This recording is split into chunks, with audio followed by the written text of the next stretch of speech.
Hi, I'm Zeb with Free Code Camp, and today we'll be talking about network addresses.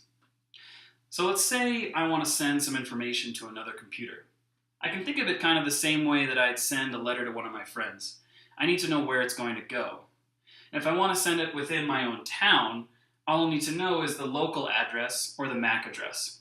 But if I want it to go further than that, then I'll need to know if I'm going to send it outside, what's the IP address and what's the port. So putting those three together, an address is the local MAC address, network IP address, and the TCP UDP port.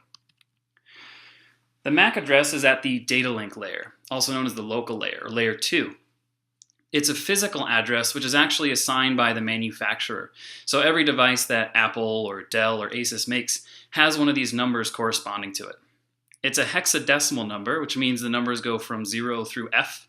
And you can see what one of those MAC addresses would look like below, as well as its binary representation.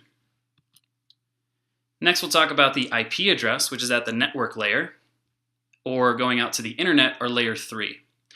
It's a network address, which is usually assigned by an administrator, and it's 4 octets, or 8 binary digits. So each octet is between 0 and 255. And we can see what an IP address looks like below, again, as well as its binary representation. The last part here is the TCP or UDP port, which is at the transport layer or layer 4. It tells the receiving endpoint how it's going to interpret that data. It's a number between 0 and 65,535, and you can see a couple of those well-known numbers, port 80 for HTTP and port 443 for HTTPS below. Putting all those together, that's a network address.